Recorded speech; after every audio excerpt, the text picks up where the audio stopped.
Good evening, everyone. Welcome to the Network Seminar Series hosted by the Center for Network Intelligence at the ECE and RBCCPS IISc. It's my pleasure to introduce today's speaker, Dr. Mansi Sood.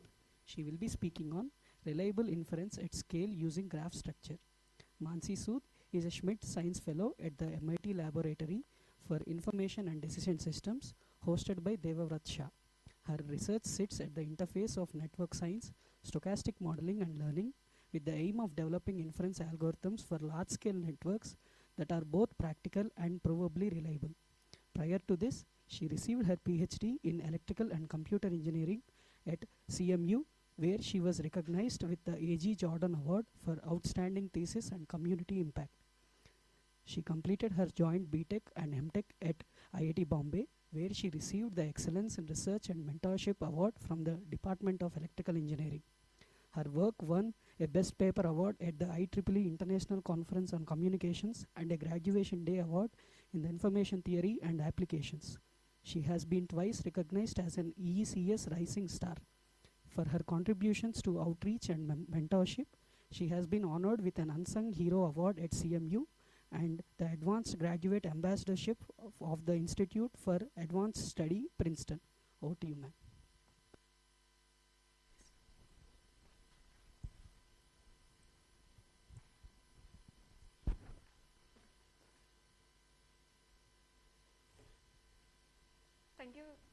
Thank you so much for the kind introduction. Just making sure, is my audio all good? Okay. And it's a real pleasure being here. I've been tuned into the CNI seminar for a while, and it's really lovely being here giving a talk. And yeah, it's really exciting. And today I'll go through some of the themes that appear in my work. It's networks is a recurrent theme, so hopefully you'll get to know my work a little bit. And before I dive in, given the diversity of networks that are around us, I think let me just contextualize some of the context in which I have looked at networks. And it's been broadly around three main settings. One has been in distributed systems. The other has been more towards learning and in probabilistic graphical models, which is the more recent work I've been doing. And the last thrust has been around modeling social networks and processes on them. And just in terms of representation, in all of these contexts, what is really the network? Or in other words, what are nodes, what are edges? In the first thrust, it's essentially a more physical interpretation of there being a secure communication link between devices or agents. The second thrust is more around a learning question in graph structured data, where edges essentially encode conditional dependencies. And finally, it's around in the context of social networks, where an edge or a pathway means there is a propensity for a contagion to potentially be passed on between individuals. And there can be many types of questions you can ask. The types of questions that I have looked at in these systems right now, the three directions that I have been working on, the first has been around a network design question, where as an engineer you have some agency on how the network is set up. The second is more on a distribution learning question, where you see like observational data, and hopefully that has some structure that you can leverage to learn things efficiently. And the last sort of thrust that I have looked at has been more on modeling dynamical processes on networks. And today I'm going to focus more on these two thrusts, and primarily on the first thrust. And throughout there are sort of two themes that we look at. So one is structure. Structure by itself is abstract. In the context of this talk, we will look at various notions of connectivity as pertaining to network structure. And then we'll also think about efficiency in different contexts. In particular, in the first thrust, we'll think about efficiency in terms of not requiring too much communication. And in the second, there'll be a little bit of indication on like when we are trying to learn on like really high dimensional data, not expending too much compute. So hence the sort of talk title on reliable inference at scale using graph structure. And throughout the sort of messages that if we closely look at the structure, we can get more from our algorithms. Okay, and one final note I want to make. There's already been a large literature in all of these contexts. One theme that also will come up in the talk is this notion of heterogeneity. What if all participating nodes do not have the same capabilities? What happens to performance? What happens to our modeling? So with this, I'll dive into the first main thrust that will be the focus of today's talk. And I would like to take a moment to acknowledge all of the people I've worked with. Okay, so let's dive into the talk. So this is the broad roadmap for the first thrust. So we will look at how, in the context of securely aggregating information from distributed sort of network data, how there is actually a question embedded that pertains to random network design. And then in the outline is as follows. So first I'll talk about this sparsity connectivity trade-off that appears in a range of systems, and particularly look at it in the context of distributed systems. Then I will introduce a random graph model that's known as random k-out graph that actually appears in these contexts, and I'll talk about why it's useful here. Then I'll talk about some examples of use cases where this network is used, and talk about what sort of graph properties. I loosely alluded to connectivity a little bit earlier, but I'll go a little bit more in detail into what properties matter. So we'll review different notions of connectivity, and then finally I'll sort of give a preview of contributions, which was mainly around doing some performance characterizations of this graphs in some operational context, like what if we have only a finite number of nodes, what if there are certain modes of failures, and so on. So with that, let me dive in. Okay, so I've already introduced this thrust, and I'll start with a toy example. Suppose we have a network of users, and suppose each user has a private value. In this toy example, suppose these are indicated by W1 through W7, and for a moment, let's assume these edges are communication channels over which these users can exchange messages. And we can potentially, you can think of these values as potentially being high dimensional as well. And suppose we want to learn the sum of these values. So it could be, say, if we wanted to understand like the average sort of grade in a classroom or average height in a room. So like no one wants to necessarily reveal, or if it's salary, their private values, but we want to learn aggregates. It also comes in the context of, you can think of, I'll talk a little bit more later about in distributed learning, where you can think of aggregating gradients without revealing individual gradients, because they can reveal a lot about individuals. So this is a problem that's actually very well studied in the privacy and security community, goes back to 80s or even earlier, where it comes up in various forms such as secure multi-party computations and so on. In more recent years, in the context of federated learning as well as fully decentralized learning, this has come up again, albeit with some tweaks, which can help sort of adapt it to the context in these higher dimensional sort of update regimes and where they can be failures. So let me illustrate what the main idea is.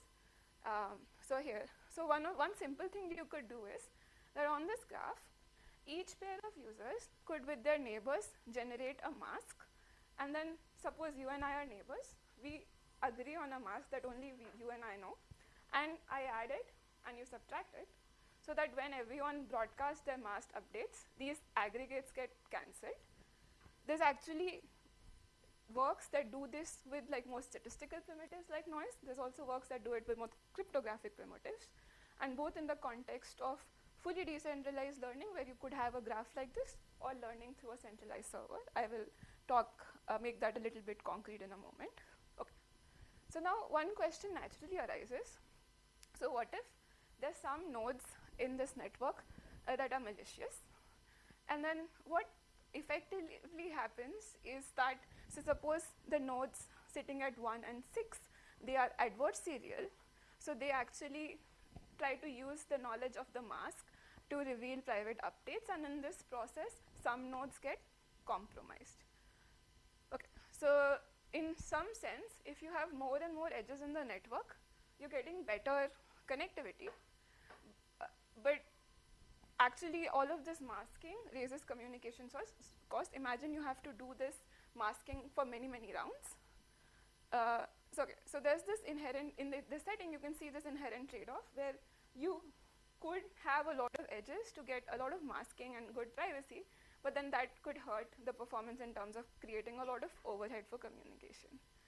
So a lot of people have sort of then wanted to look at a way of, if you had a way to generate this graph, you would want a graph that is well connected but not too dense in terms of having too many edges, and ideally allowing a distributed lightweight construction.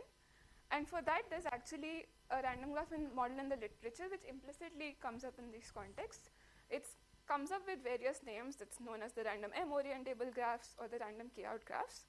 And now I'm going to talk more concretely about what this graph does, and then I'll tie it back to this application in a moment. Okay, so it's a very simple model. So when I say random graph, sometimes it's almost implicitly assumed it's an order Shreni random graph, but all I say when I mean by a random graph, you're given a collection of nodes, and it's a simple probabilistic rule to generate a network over them. So here there's, in addition to n, which is the number of nodes, there is this one single parameter k. So how is this graph constructed? Suppose we have a graph that is 6 nodes, and we want to generate a random, for instance, k equals to 2 out graphs. So every node is going to uniformly at random make 2 choices amongst all the other nodes. So everyone does that, and we say there is an edge between 2 nodes if either one of them has selected the other. And we're looking at, there are many variants of this. We're looking at the undirected graph. So what is interesting about this? So there is a very classical result which says, so as long as this k parameter is 2, this graph actually gets connected with high probability. And for k equals to 1, it's disconnected. So what does this mean? So this means is like in this model, if you do a little bit of the computation, the average number of neighbors that I am connected to, or the average node degree, it scales roughly as 2 times this k parameter. So if k equals to 2 was sufficient for connectivity, with average degree just 4, you get connected with high probability. So just to contextualize this, the other canonical random graph model that is used a lot in the literature, it's the Ardor-Shreni random graph. It just has this parameter p, in which every edge in the network is independently generated with probability p. So this actually requires an average degree of log n. So this sort of makes it promising, and it has this whole way of distributed construction, which I'll talk about how it appears in a lot of different contexts because of that. I'll also take a moment. So if we wanted to do the absolute best across all graphs we could generate, we could do something like random regular graphs. But then what we'll see in most cases, the random k-out graphs are only usually a constant times away from what is the best, while allowing for this very easy lightweight construction. So one of the first things we did, so a lot of literature in the world of random graphs are often asymptotic. So one of the things we tried to do was, we were like, okay, if I am a practitioner and I know, for instance, I have 60 nodes, and I want a stamp of guarantee on how should I parameterize this k, so that when I generated this graph, there's at least a 99.9% chance that I'll be connected. So what we did as like a starting point to like further improving like what we know about this model is to find like lower bounds and upper bounds on connectivity when the number of nodes is not infinity. And then asymptotically, we sort of showed that our bounds are order-wise same, they grow at the same rate. Okay, so all this is good. So in practice, what might happen is that we may not always be able to ensure that all nodes are making these 2 selections. And what if there are cases in which some nodes do not make 2 selections, and in particular make less than 2 selection? So we refer to this as inhomogeneous random k-out graphs. And then the idea is simple. So we have a similar model, but here at the beginning, we sort of, before making our selections, we are assigning each node to a type. So there are certain nodes. So here, like the blue nodes, that are just going to make 1 selection. All the other nodes are going to make kn selections. And I've switched from the notation k to kn just to allow this to scale as the number of nodes in the networks increase. Same procedure. Blue nodes make 1 selection uniformly at random. This doesn't have to be in any order. All the red nodes make, if kn is 3 other selections. There are edges between 2 nodes if either of them have selected the other, and we look at the resulting undirected random graph. Okay. So now I started with saying in certain contexts, yeah, go ahead. In this k-out random graph, like you're choosing undirected graph, right? Yes.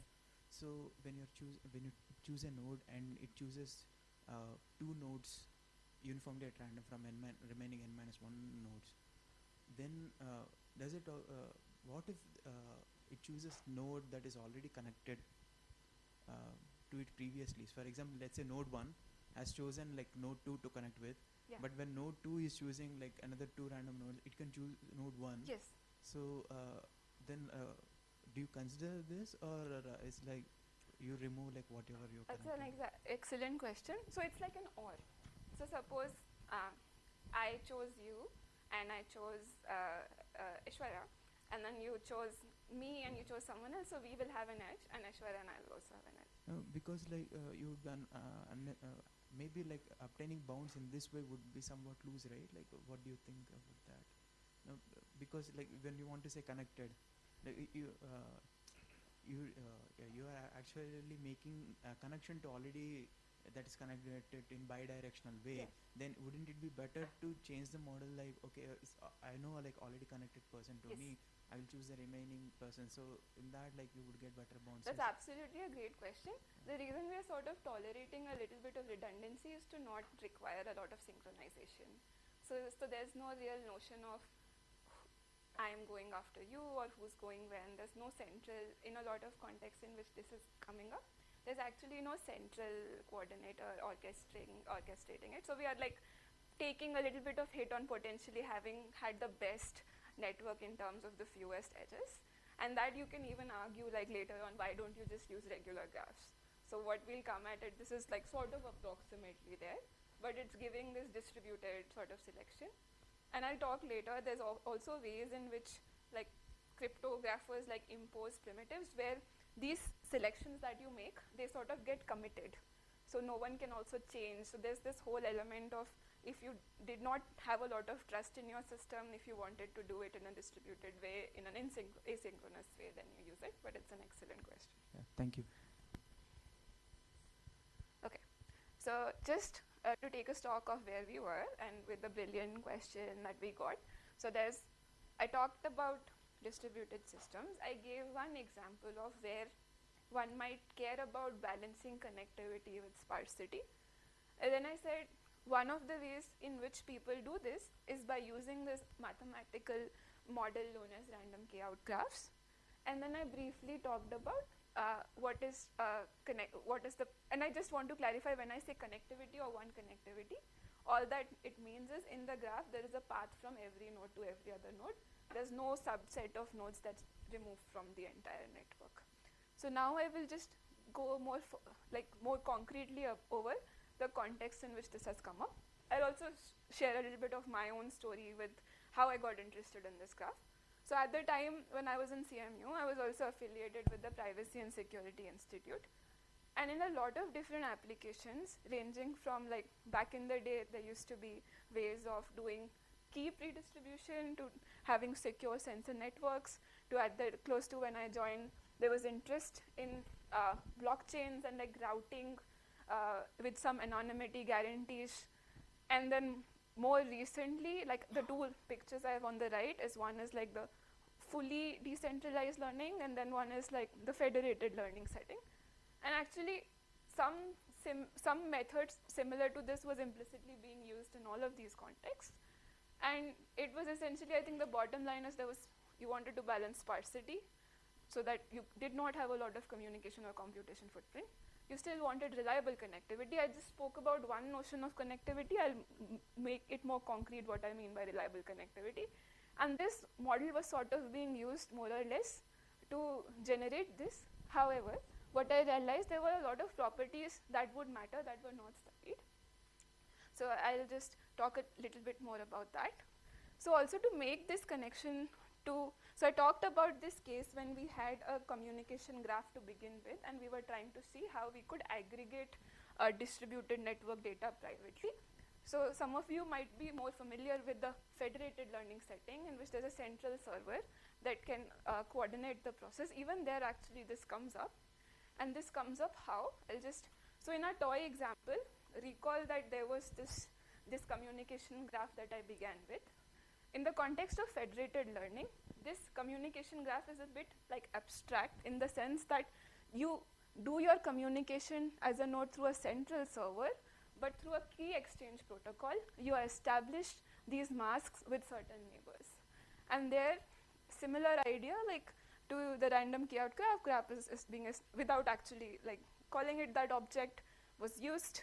And it actually, there was some paper, I think 5 or 6 years ago, which switched from a complete graph for this masking to an object similar to random k-out graph to improve the communication footprint while maintaining the privacy guarantees. Okay. So now back to this example. And so now I'm going to try to motivate a little bit about beyond, like what are the connectivity properties that matter.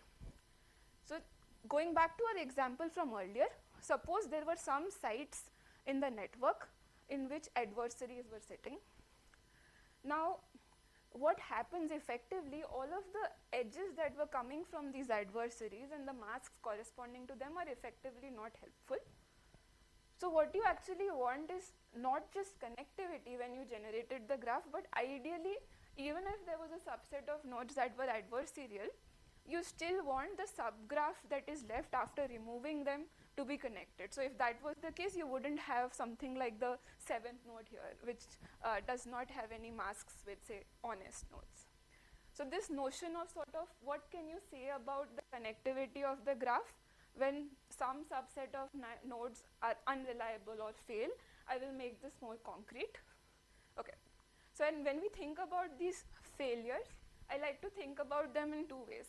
You could have the case where you're like really unlucky and your adversaries sit at sites that are the most vulnerable. Or you could have cases where you can often, you deal with models where you just assume there's a random subset or random fraction of sites in which you have adversaries. And there's actually notions of connectivity which capture that. In particular, the left one can be captured by what's known as k-vertex connectivity, and the right one, it comes across as various names, including percolation and so on. So now I will talk about just what are different ways in which we can think about connectivity. There are many other ways. These are more like combinatorial ways, the people who look at like algebraic ways of looking at connectivity. So I already spoke about what is one connectivity. So one connectivity, all that it said was there's a path between from every node to every other node. Another way to say it is if C max is the largest subgraph that is connected in the network, its size is effectively the entire network. Then, okay, so then let's go on to the right side. So I've made just this sort of toy illustration of like how could you think of an even stronger notion of connectivity. So there's something called K connectivity. I will make it more precise. This one I've written as is, it's called K vertex connectivity. It ensures that the network retains connectivity despite any k-1 node failure. So in a way, it's adding robustness. On the other hand, there might be situations where you know you cannot really establish a network that is globally connected. Then people also like to characterize what is the largest subgraph of nodes that is connected. And I'll also make this small remark in the setting where we were looking at like having these masks to hide private values. Actually, these components or subgraphs that are connected, they pertain to partial sums that you can recover. So this object is something that's actually very well studied, like a giant notion of a giant component, where what you mean to say is as you make the network larger and larger, the fraction of nodes in the largest subgraph Cmax, it's strictly positive. Yes.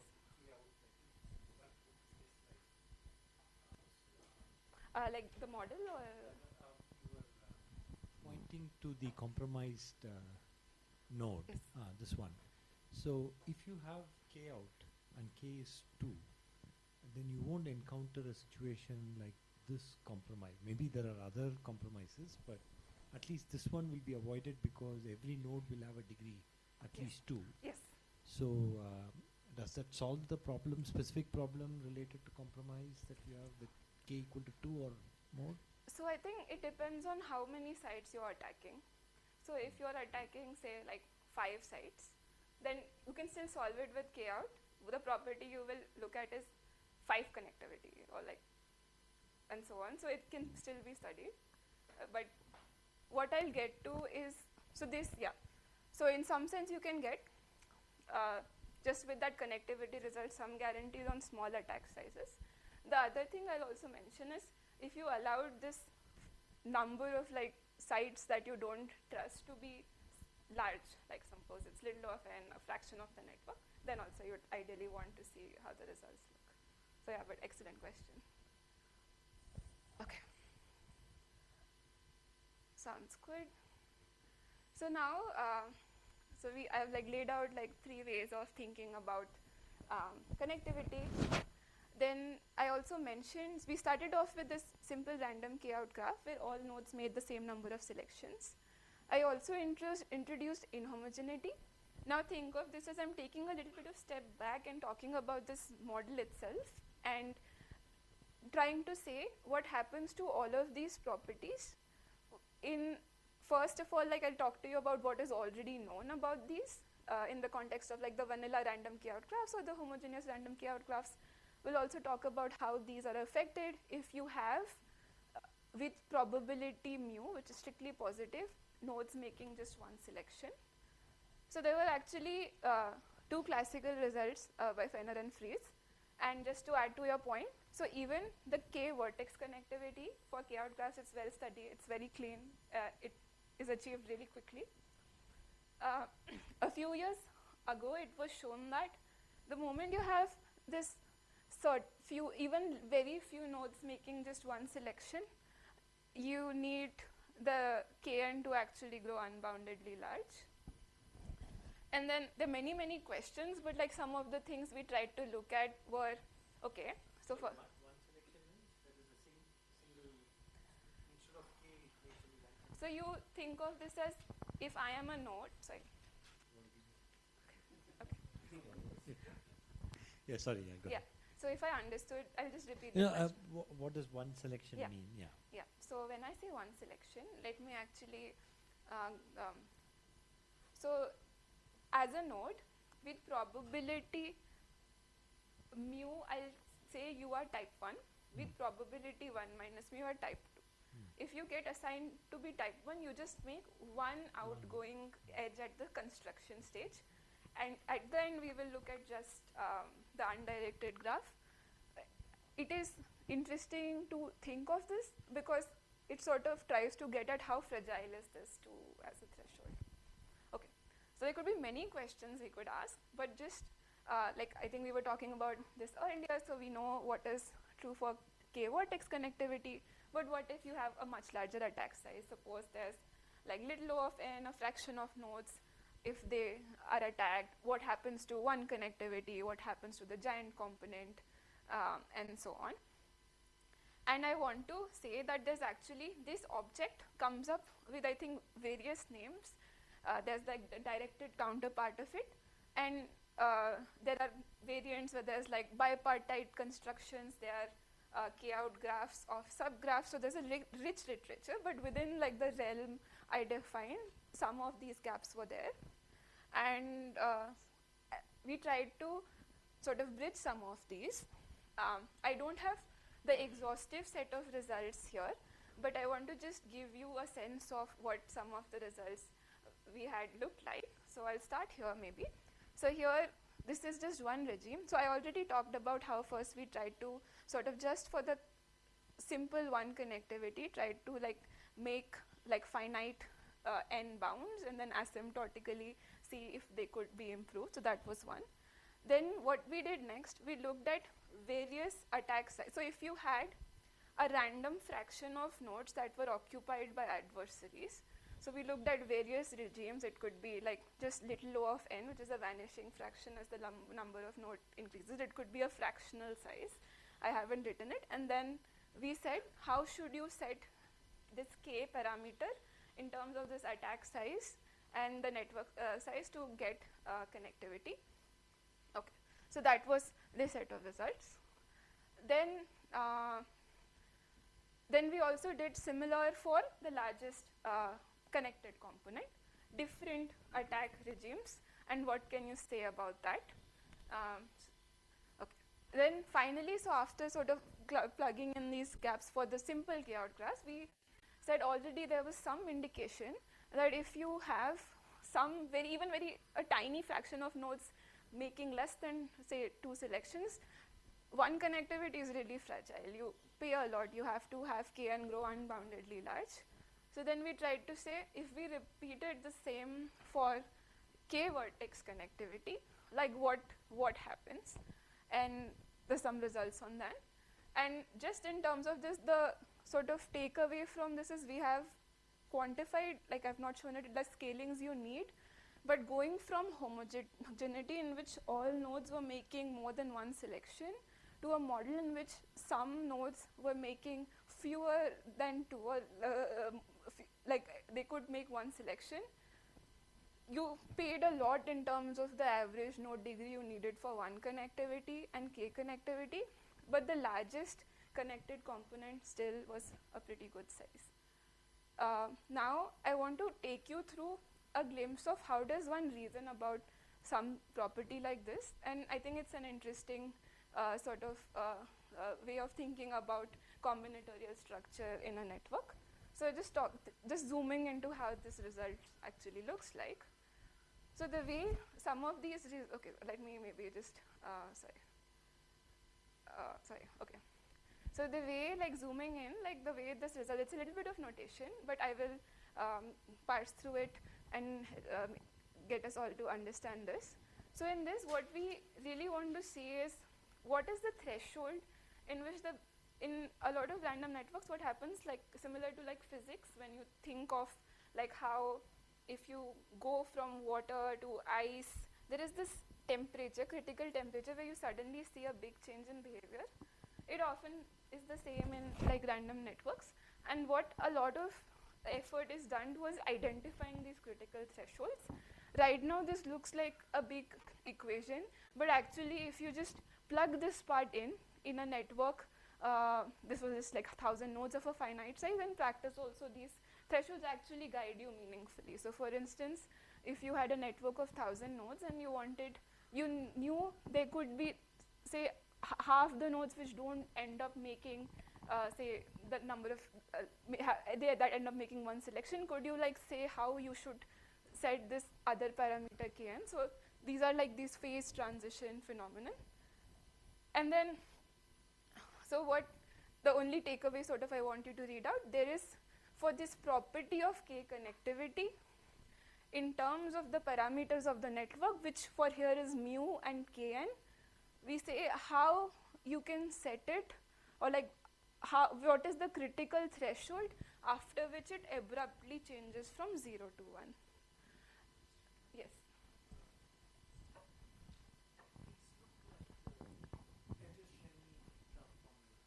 It's very, very close actually. So the only difference is there will be a K minus 1, here. So in terms of what it looks, finally it's very similar.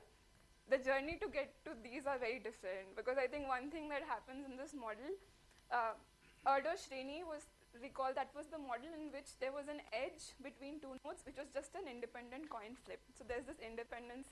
Here there is a number of edges between you and me. If I know I've already expanded edges, there's correlations, and also this inhomogeneity further, I think, complicates it, but you're very right. So the threshold looks very similar. Okay. So now I think I want to just take a moment to, I'll also mention this week I am visiting ICTS for the networks workshop, and this talk is like a lot based on what I've been talking about there. So I just want to, as a method, if you haven't come across this, just talk about the method of moments. So if you're ever trying to reason about in your network, when does a combinatorial property appear or disappear in terms of the network parameters? This is one way to do it. Okay. So suppose we have a network, a random network, where there is a parameter theta that completely determines how you generate it, and you are given a number of nodes, and you have a property P, and suppose let's assume that it is monotone in edge addition. For instance, you are more likely to be more connected if you add more edges to the network. So then the question you typically ask is, under what conditions on theta n? In our previous example, that was like the case. Does this graph admit this property with either probability going to 1 or 0 as you increase the network size? Okay, so this is like, and often this change is abrupt. There are many ways to define a threshold. Okay, and the way you do this, you sort of identify. So suppose if I want to reason about whether or not my graph is getting connected, what I'll try to do is, I'll try to identify substructures that make the graph lose connectivity. So one substructure could be there's an isolated vertex. It could also be there's a pair of nodes that isolated from the rest, and so on. So as long as there's an isolated subgraph, you're not connected, and you try to count these. And for those of you who do like more statistics and machine learning, the sort of contrast in these methods is that a lot of these objects do not have independence. So a lot of like concentration inequalities and tools that you typically develop for IID data, that doesn't apply here. Okay, so I'm going to just talk about how do you reason about something like this, then give you a little bit of glimpse of how we did it for some of the graphs, that random chaotic graphs that we mentioned. And I should have had this picture earlier, but I think I already said this. One very interesting thing about looking at networks is there are really very often these critical change points. So if as an engineer or a network designer, there are certain parameters you can control, what happens is there's often like abrupt change in behavior, and you want to ideally be within, like if the property is whether or not there is an epidemic, or if it's like whether or not the network is connected, you want to be safely within it, and you want to know where these phase transitions occur. Okay, so now, sorry for that switch, but going back to just very high level, I will talk about, so goal, you have a network, you want to reason about how certain combinatorial properties are admitted in that network. You look at events like how I mentioned isolated vertices and so on, and then you say whether, so for instance, if you had no isolated subgraphs, no matter of what size, you know the network is connected. So the way you reason about this is, so in this side is easier. So like if you ask me how I like got that result, so you start from what is known as the first moment side, where if these zi's are your bad events, suppose these zi's were like existence of isolated subgraphs, if you showed that in expectation these went to 0, by Markov's inequality you can actually show that the probability of having one of these bad substructure goes to 0, and therefore you have the property like, for instance, connectivity. However, showing the converse is often much more trickier, because if you show that in expectation this goes to infinity, that actually isn't sufficient. There you have to do something a little bit more involved, and that involves sort of finding a lower bound by something like the Cauchy-Schwarz inequality. And this is the step that actually, if you start trying to reason about combinatorial substructures and their disappearance in a new network model, this is often a challenging part. And it's particularly challenging for the graph that we work with, because so these events that I'm talking about, they could be correlated, but the edge generation mechanism in k-out graphs, in the undirected version that we consider, itself has correlations. And often what we do is, this is a little bit abstract, we often like start from a property, then trying to like go through the property that implies it, we define other sort of substructures. I will make this a little bit more concrete, but this is the general sort of recipe. If you've not seen it, if you want to reason about appearance or disappearance of a property which is combinatorial in a network, this is a technique you can use. And what you end up doing is you deal with a lot of expectations of sums. So that's a little bit easier to deal with. Okay. Now going back to, I spoke about K connectivity. Now let me make it a little bit more concrete. So it's actually intimately related to certain other properties. If you even think of a simpler property before K connectivity, it's the minimum node degree. It's just saying that each node in a network has at least delta other neighbors. Then there's a stronger notion, which is k-edge connectivity, and the even stronger notion of k-vertex connectivity, and that is what we study. And in general, these are not equivalent properties. So for instance, you can imagine, even before we look at an example like this, so minimum node degree of a certain threshold does not imply k connectivity. Why? You could have like two separate components in your graph which have very like dense connectivity, but they don't have edges between them in general. But even if for a connected graph, actually, like for here, if you see this graph, if you will see that there's a minimum node degree of at least 4, but if you wanted to fragment it by killing edges, you would have to take out at least 3 edges, or if it was through vertices, 2. So the k connectivity is 2, and it's not necessarily the same. Why I talked about it? Because the way we reason about k vertex connectivity is, first we go to minimum node degree. That's a little bit of an easier object to handle, and it actually turns out that has the same threshold if you recall the scaling. Then what we know automatically, so here, if the minimum node degree is actually not greater than or equal to k, we automatically get that the k vertex connectivity cannot be greater than or equal to k. So after we derive this sort of comes for free.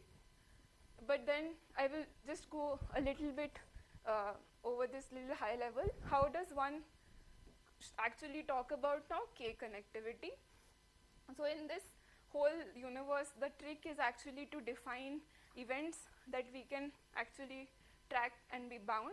So suppose we, in this blue box, we already had derived, this was the condition that would ensure the probability of having a minimum node degree of at least k was 1.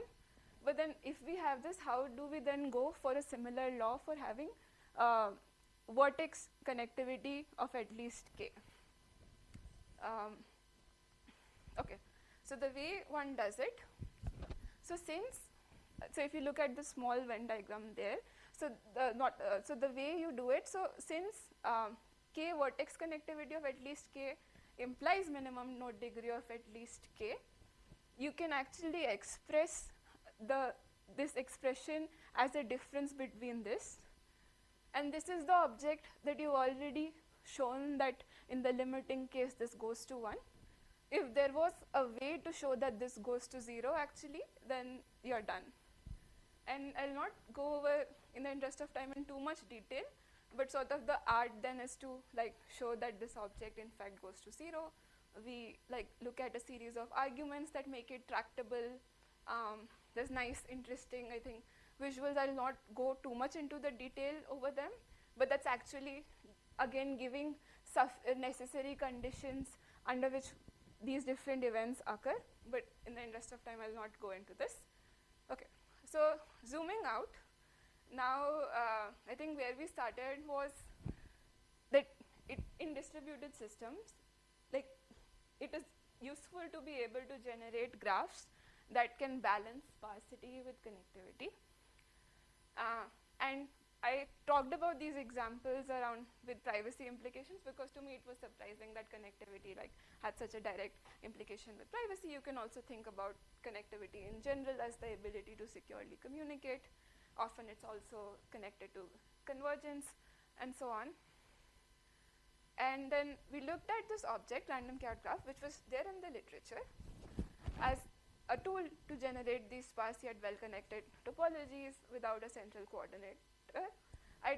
And then over the course of some of the results I said, we looked at a lot of operational context, like what if you have a finite number of nodes. It's still not a complete set of results, but we did answer some context, like what if you have a finite number of nodes, what if there is inhomogeneity, in particular not everyone is making those same number of selections, what if there are different types of failures. Failures could be a random subset, subset or a fraction of nodes that are deleted. It could be sort of a worst case adversary, as in k vertex connectivity, and we gave some sort of characterization of how you should set your network parameters to attain that notion of connectivity.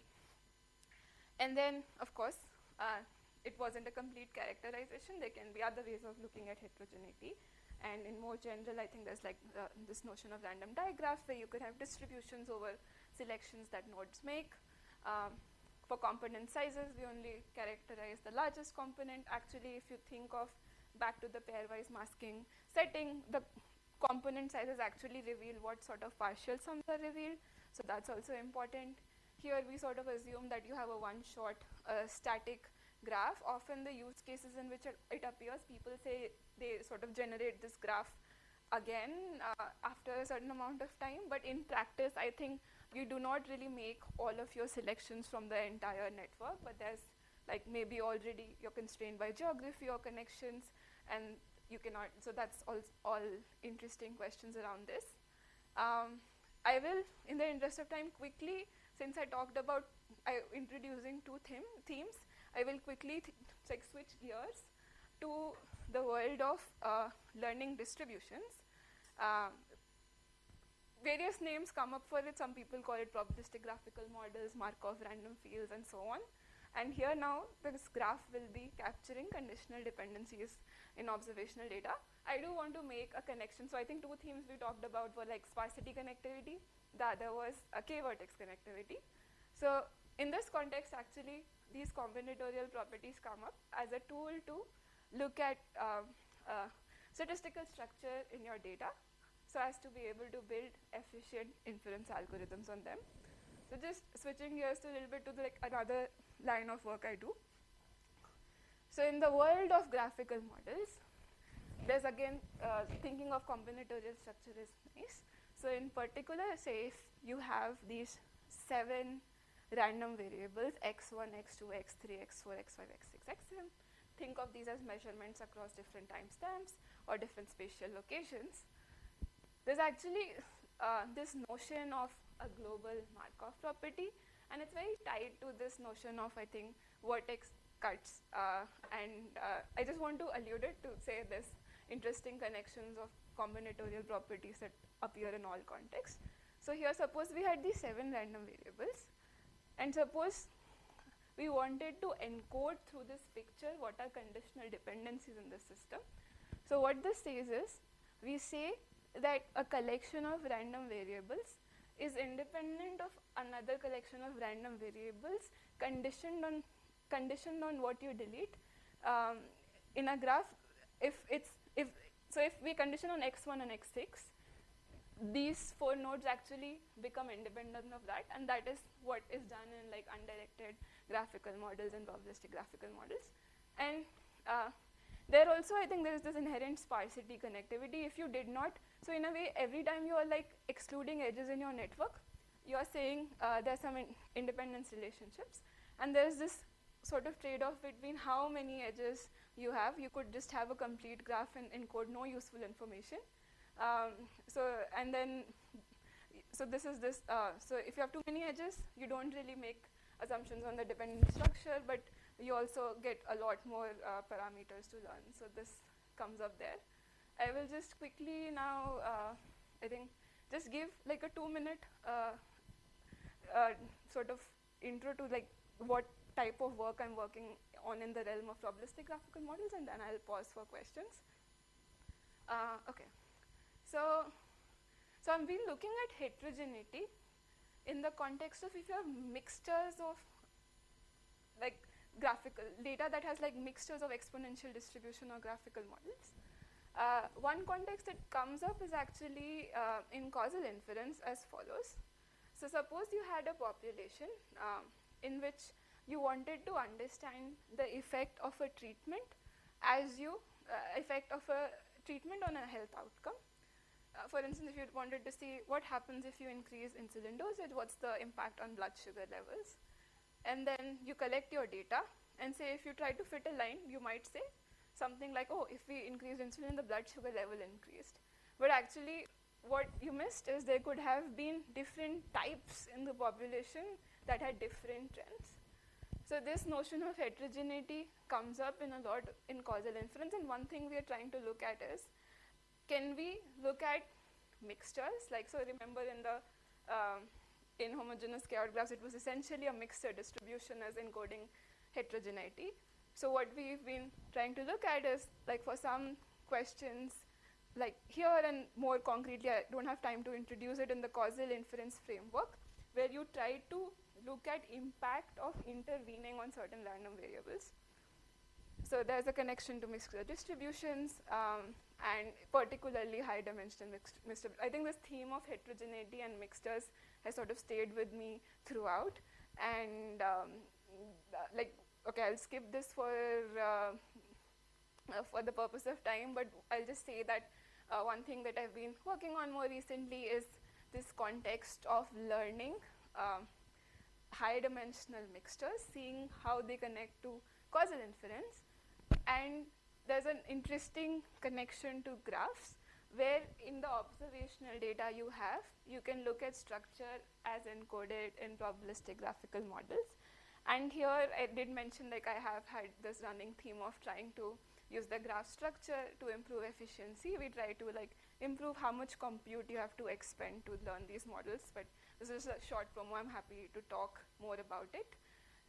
Yeah, so I think just to sum up the talk, so today we looked at mostly how, if we look closely at structure in network systems or like structured data, we can do better in terms of how we design algorithms, what we understand about them. So what I talked about, I think more concretely, was this connection between, like, distributed network design and a class of very classical random graph models that come up in that context and help sort of balance sparsity with connectivity there. This is something I did not get to in this talk at all, just spent a couple of minutes. So one more thing that I've been interested in is the space of distribution learning, and in particular looking at probabilistic graphical models that encode conditional dependencies in observational data, with a focus on making algorithms for learning them more computationally efficient. And okay, I think with that I'll end the talk. And I think one thing I think about, I think I really like the fact that I'm in the network, in the CNI seminar. I think in the world that we stay in, whenever there's a network, there's many perspectives, and I really like this picture of, like, trying to look at the system from many different lenses to get good insights. Yeah, I think, and with this, I'll end the talk, and I'm happy to take any questions. Thank you, Dr. Mansi, for an interesting talk. Are there any questions from the audience?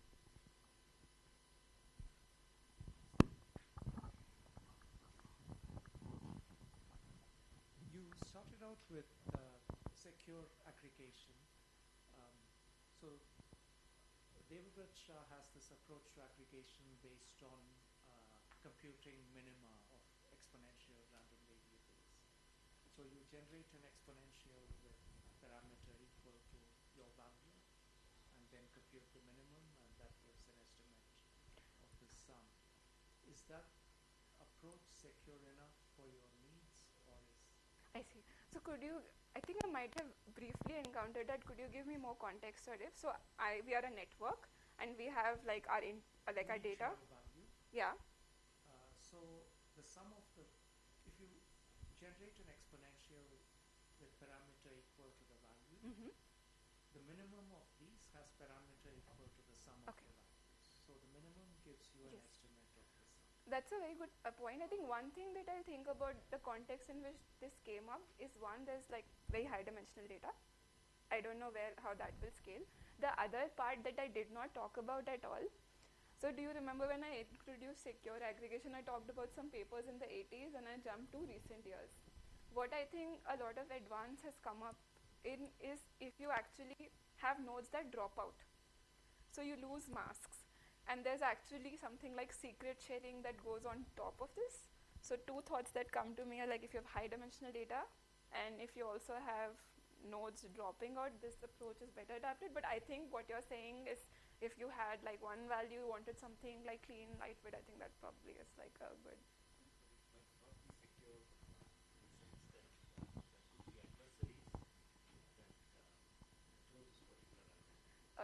So when you mentioned, so was there any, I was just thinking about the aggregation. Was there any security aspect in it at all?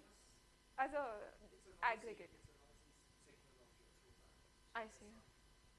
Okay, yeah, that's thanks for pointing that out. Yeah, I think yeah, I'll have to read more about it as well to see in which exact context it came.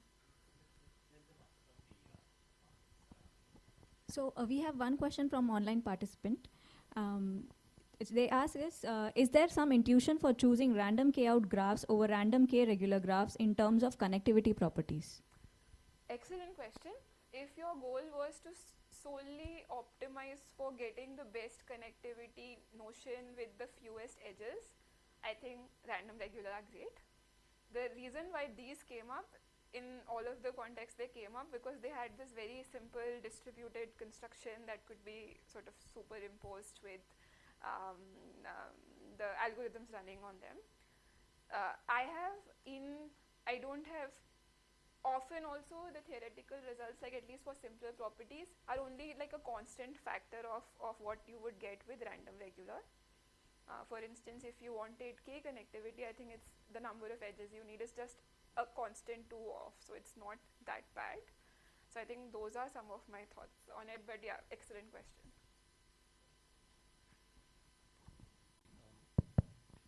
I think your k out had the k to be a fixed quantity when you were studying all of its properties. So k is a fixed number, right? The random k out. In the initial version, but like most of the results. And then you had type 1 or type 2, which could be... that's a good point. I just want to add, I did not show it, but when I was saying that if you could have, in the simple k out, just everyone making k, some failure modes, we actually let k scale with n. No, but k can depend on n, but Okay. when you're studying for a fixed n, Yeah. every node has the same k. Yes. Okay. So that's a very homogeneous setup, but one way by which you can bring in heterogeneity but still have statistical homogeneity would be to have an IID distribution for the k sampled at a node Okay. from some distribution. Got Maybe many of the results might carry forward in this heterogeneous I see. setting, but homogeneous in I see. an IID setting. And when you think about the distribution, are you thinking of something like finite bounded support, or can be anything?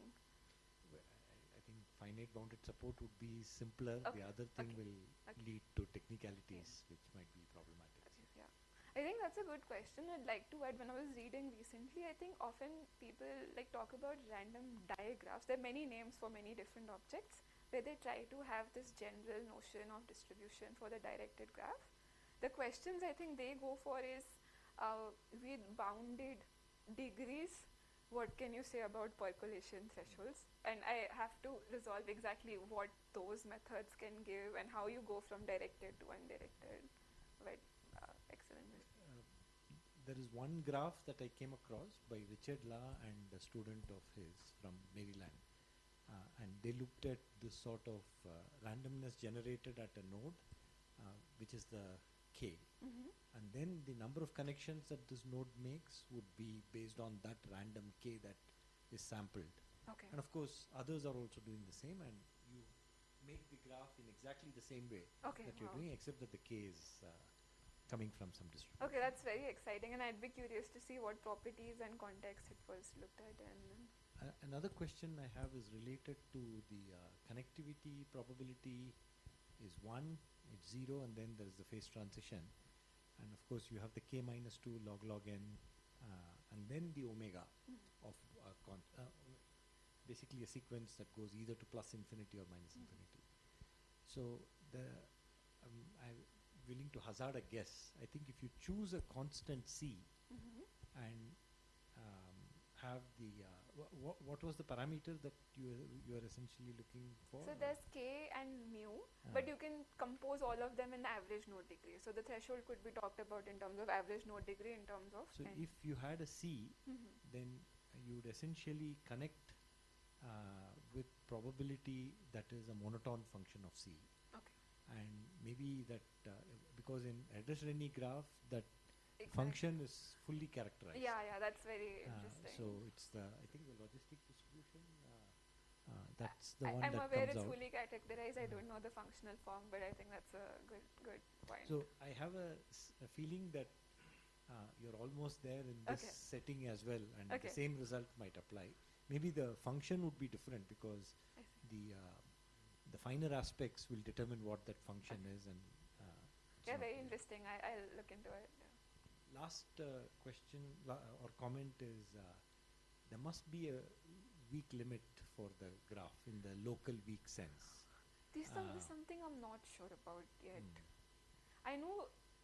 So I thought a lot about how is this different from a configuration model, like for where people know so much, but I'm not. So people know limits about configuration models. People know limits about regular graphs. I wasn't sure if there is one. The Richard Law and his students' model has a local weak So then limit, this but- should as well, right? But I don't know what would be I the see. counterpart. You have a very deterministic K Yeah. here, so that Makes brings in sense. some challenge as well. Okay. Thank you so much. Are there any more questions? So I guess that when Ganesh gave a talk here, this question came up about when you want to build networks, there is also a physical distance between Yes. nodes of the network, and Yes. that would any of these results translate to those kinds of networks where you Yeah. take the physical separation into account in forming Yeah. connections? I think that's an excellent question. I have thought about two directions, don't have results on it. I think one way is there's this notion of random geometric graph. All that it says is if you approximate, you have an edge.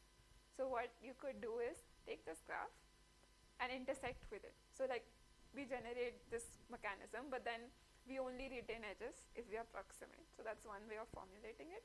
There's some results I think in some regimes, but I don't have a full characterization of it. The other is actually that sometimes comes up in settings is also there may not be a question of geographic proximity, but it could be, I think I did not talk about it, but I did briefly talk about, I think, cryptocurrency networks and anonymous routings. So there you only often have the chance to even set up a connection with a subset of nodes. So you're not making all of your selections. It doesn't have to be geographical, but you just maybe don't have access to their information.